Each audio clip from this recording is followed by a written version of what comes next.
Sebelum kalian menonton video ini, jangan lupa like dan subscribe ya. Terima kasih.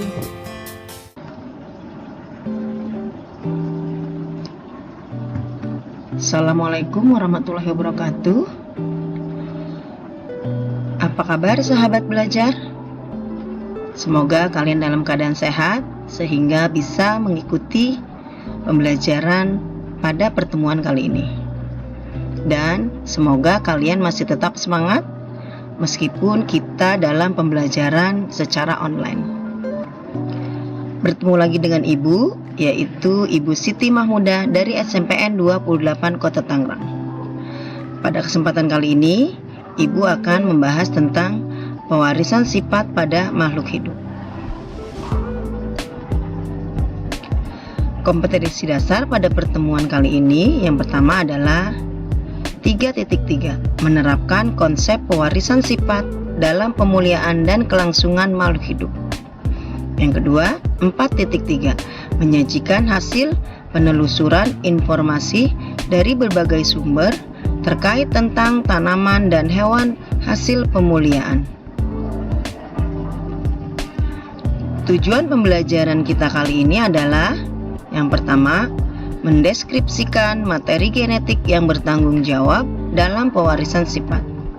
Yang kedua, menjelaskan materi genetik dalam penentuan sifat. Yang ketiga, menentukan hasil persilangan monohibrid dan dihibrid melalui diagram sesuai hukum pewarisan sifat. Materi yang pertama adalah tentang gen. Apa itu gen? Gen adalah suatu substansi kimia dalam kromosom yang bertanggung jawab terhadap pewarisan sifat organisme.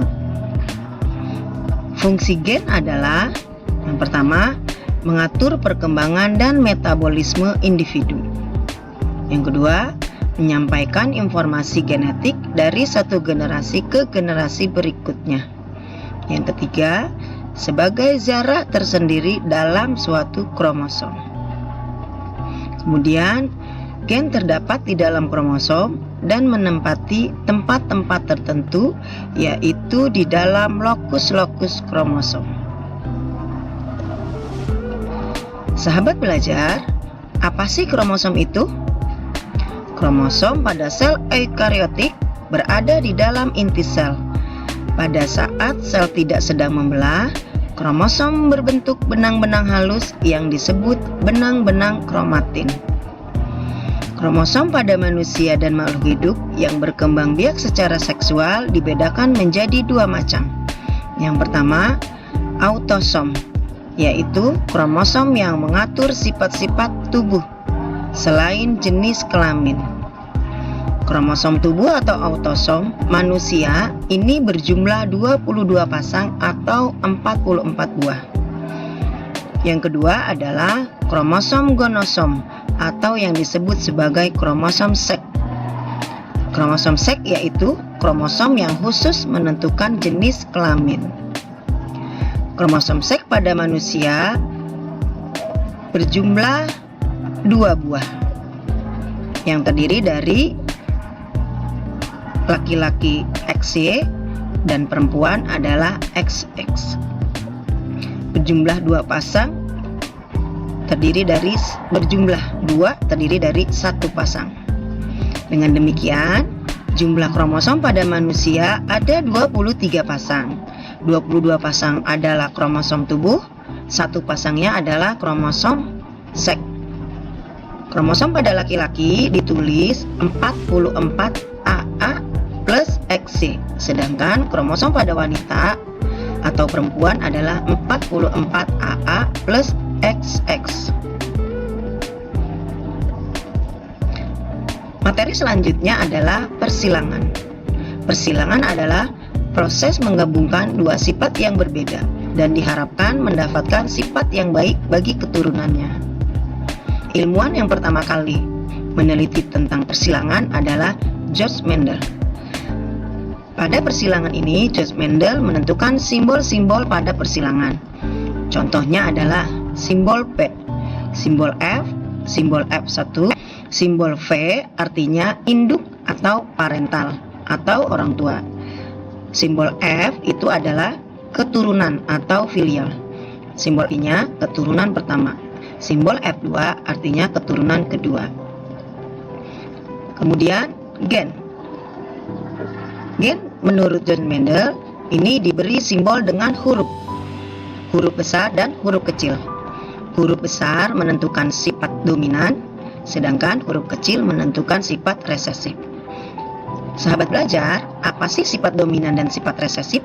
Sifat dominan adalah sifat yang muncul pada suatu individu, sedangkan sifat resesif adalah sifat yang tidak muncul pada suatu individu.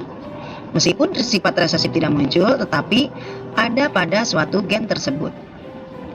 Kemudian, contoh simbol gen adalah T besar. T besar ini simbol untuk gen yang menentukan batang tinggi pada suatu tanaman. Kemudian simbol T kecil. T kecil ini adalah simbol untuk gen yang menentukan batang pendek atau tidak tinggi. Kemudian materi selanjutnya adalah persilangan monohibrid dominan. Contoh persilangan monohibrid dominan menurut George Mendel adalah tanaman kacang ercis berbunga merah dikawinkan atau disilangkan dengan tanaman bunga ercis berbunga putih. Ini adalah gambar bagan persilangan. Parentalnya adalah bunga merah dan bunga putih. Hasil keturunan F1-nya adalah tanaman berbunga merah. Kemudian hasil keturunan F2-nya adalah 3 tanaman berbunga merah dan 1 tanaman berbunga putih. Nah, untuk lebih jelasnya, perhatikan bagan persilangan berikut ini. Ini adalah bagan persilangan monohibrid dominan, yaitu persilangan antara tanaman berbunga merah dengan tanaman berbunga putih. Ini adalah simbol tanda dari makhluk hidup atau organisme bersifat jantan. Sedangkan yang ini adalah simbol dari organisme betina. Berarti di sini jantannya berwarna merah, betinanya tanaman berwarna putih. Kemudian gamet daripada M besar, M kecil, M kecil, M kecil. Karena M besar ini bersifat dominan, gen yang bersifat homozigot. Sedangkan sama dengan yang M kecil juga bersifat homozigot. Karena bersifat homozigot, maka gametnya ditulis hanya satu, yaitu hanya M besar. M kecil ditulis gametnya adalah M kecil. Maka keturunan daripada F1 adalah gabungan antara gamet M besar dan M kecil, sehingga menghasilkan keturunan F1 M besar M kecil, yaitu bunga berwarna merah. M besar M kecil ini adalah genotip, sedangkan bunga merah ini bersifat fenotip. Jadi genotipnya M besar M kecil, fenotipnya adalah bunga warna merah. Kemudian bagaimana F2-nya? F2 itu dihasilkan dari persilangan antara F1 disilangkan dengan F1. F1-nya adalah ini, M besar M kecil. Maka M besar M kecil disilangkan dengan M besar M kecil. Bunga warna merah disilangkan dengan bunga berwarna merah. Bunga warna merah ini memiliki gen yang heterozigot. Ini gen yang tidak sama pasangannya. Yang pertama M besar, yang kedua M kecil. Maka gennya disebut gen heterozigot. Nah, jika gen heterozigot, maka gametnya ditulis adalah dua-duanya ditulis M besar dan M kecil. Begitu juga dengan betinanya. Gametnya itu adalah M besar dan M kecil. Nah, apabila sudah ditentukan gametnya, maka akan didapatkan hasil dari keturunan F2. F2 ini adalah keturunannya berada pada bagian persilangan ini, berada pada kotak papan catur, papan persilangan. Hasilnya ada kotak yang pertama, kotak yang kedua, kotak yang ketiga, kotak yang keempat. Kotak yang pertama adalah dari gen yang pertama dengan gen pertama, M besar, M besar. Kemudian yang kedua, kotak kedua adalah M besar, M kecil. Kotak yang ketiga adalah M besar, M kecil. Kemudian kotak yang keempat adalah M kecil, M kecil.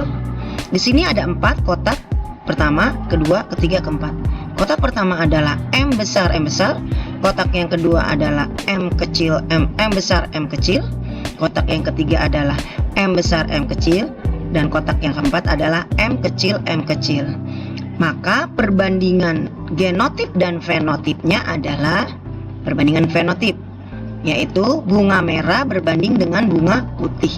Bunga merahnya 1, 2, 3. Maka bunga merah ada 3 dan bunga putih ada 1. Maka perbandingannya adalah, waktunya habis. Perbandingannya adalah 3:1.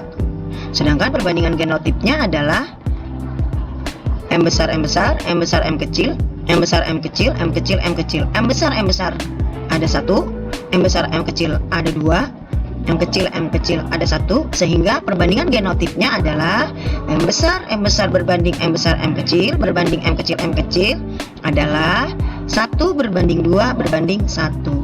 Nah, demikianlah ini bagan persilangan monohibrid dominan. Kemudian kita lanjut ke materi selanjutnya, yaitu persilangan monohibrid intermediate. Contohnya adalah tanaman ercis berbunga merah disilangkan dengan tanaman ercis berbunga putih. Pada persilangan monohibrid dominan tidak ada yang resesif. Dua-duanya adalah memiliki kekuatan yang sama, sehingga pada keturunannya akan muncul sifat yang berbeda yaitu sifat yang paduan antara induk jantan dan induk betina. Bunga merah disilangkan dengan keturunannya adalah tidak berbunga merah, tidak berbunga putih, tetapi berwarna merah muda. Nah, sahabat belajar, inilah bagan persilangan monohibrid intermediate, yaitu persilangan antara bunga merah disilangkan dengan bunga putih dengan besar M besar disilangkan dengan M kecil. Ini gametnya adalah M besar, gamet yang betinanya adalah M kecil, sehingga dihasilkan F1 dengan genotip M besar M kecil. Tetapi di sini pada persilangan monohibrid intermediate hasilnya adalah sifat fenotipnya adalah bunga berwarna merah muda, 100% berwarna merah. Untuk F2-nya seperti apa? F2-nya adalah disilangkan dari F1 disilangkan dengan F1 dengan gamet dengan genotip M besar M kecil seperti yang tadi. Maka gametnya ditulis, karena ini bersifat heterozigot, maka gametnya ditulis M besar dan M kecil, sehingga hasil persilangan pada F2 persilangan monohibrid intermediate pada F2-nya ada M besar M kecil, M besar M besar berwarna merah, M besar M kecil berwarna merah muda, M besar M kecil berwarna merah muda, M kecil berwarna merah muda. Sehingga perbandingan fenotip pada F2 persilangan monohibrid adalah bunga merah muda berbanding bunga merah putih adalah perbandingan bunga merah muda dan bunga putih adalah 1:2:1. Sedangkan perbandingan genotipnya adalah M besar berbanding dengan M besar M kecil berbanding dengan M kecil adalah 1:2:1. Nah, ini adalah bagan persilangan monohibrid intermediate. Nah, demikianlah video pembelajaran kali ini. Semoga kalian lebih memahami tentang pewarisan sifat pada makhluk hidup, terutama pada materi persilangan monohibrid dominan dan monohibrid intermediate. Nanti pada video selanjutnya Ibu akan menjelaskan tentang persilangan dihibrid atau persilangan dihibrida. Semoga hari ini mendapatkan keberkahan untuk kalian dan kita semua. Ibu tutup dulu. Wassalamualaikum warahmatullahi wabarakatuh.